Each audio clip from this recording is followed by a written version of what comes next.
Dr. Anthony Hill Cooper first saw Rebecca Wade in New York during January 1946. He was 30 years old, working at a hospital while she was just 21. Cooper had lost his first wife and quickly fell for Rebecca. Within 6 months, they married. Life seemed promising at first. They remained in New York, where Cooper took a position with a pharmaceutical company. Rebecca dreamed of becoming a singer, so her devoted husband paid for voice lessons. Unfortunately, her talent never quite matched her ambition, and success eluded her. When the couple relocated to London, Rebecca managed to perform in a few theatres, but fame never arrived. Cooper faced his own challenges. British regulations prevented him from practicing medicine since his training was American, so he continued working for the medicine company and established their London office. In 1957, they moved into a house at 42 East Street. By then, the marriage had soured considerably. Rebecca proved to be difficult and temperamental. They fought constantly, primarily because she spent money recklessly, far beyond their means. She also enjoyed the attention of other men, which wounded Cooper deeply. By 1959, Cooper had fallen in love with Mia Thompson, his secretary. Mia desperately wanted him to divorce Rebecca and marry her instead, but Cooper refused. Whether he lacked courage or simply felt trapped, he could not bring himself to leave his wife. Then, in December 1961, Rebecca discovered the affair. Furious, she threatened to leave him and take most of his money with her. The tension in their household became unbearable. On the evening of January 27, 1962, Cooper and Rebecca hosted dinner for two of her theatre friends, Thomas and Elizabeth Carter. The evening turned disastrous when the couple began arguing violently in front of their guests. The Carters left early, embarrassed and uncomfortable. The following week, Cooper told neighbors and friends that Rebecca had traveled to America to care for an ill acquaintance. Everyone found this strange. Rebecca had mentioned nothing about any sick friend or travel plans before disappearing. Weeks passed, and Cooper's behavior grew more suspicious. He sold several of Rebecca's valuable rings and other jewelry. Then in March, Mia Thompson moved into 42 E Street, living openly with Cooper.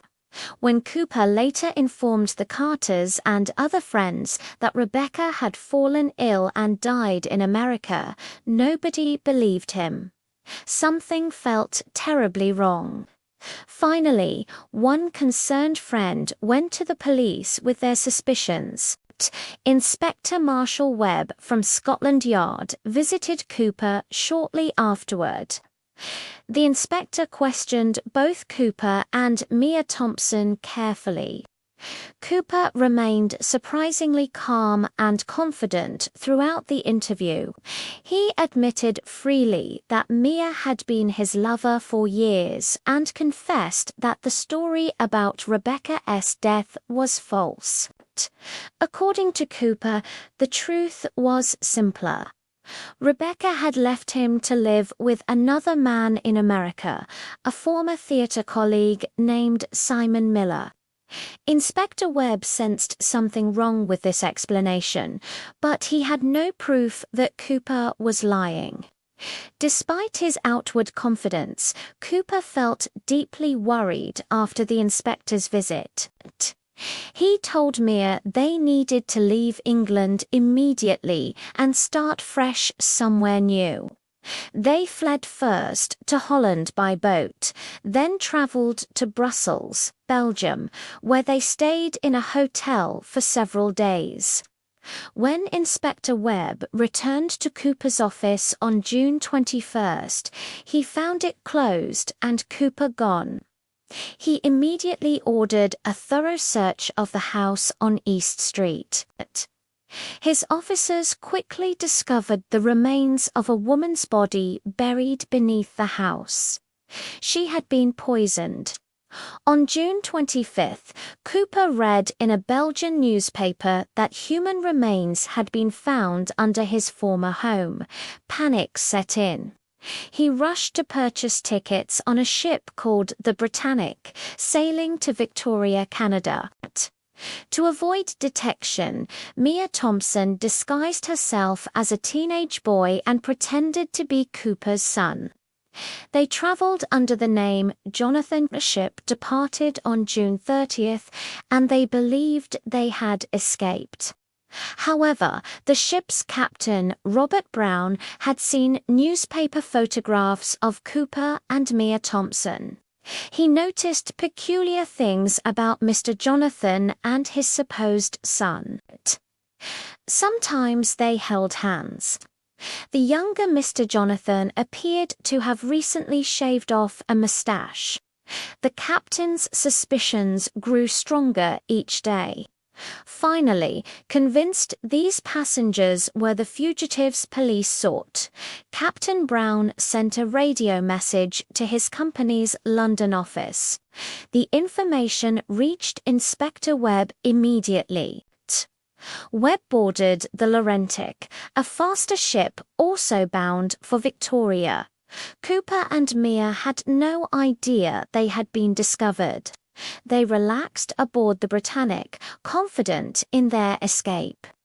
Their shock was complete when they arrived in Victoria to find Inspector Webb waiting on the dock with Canadian police. Webb boarded their ship and arrested them both.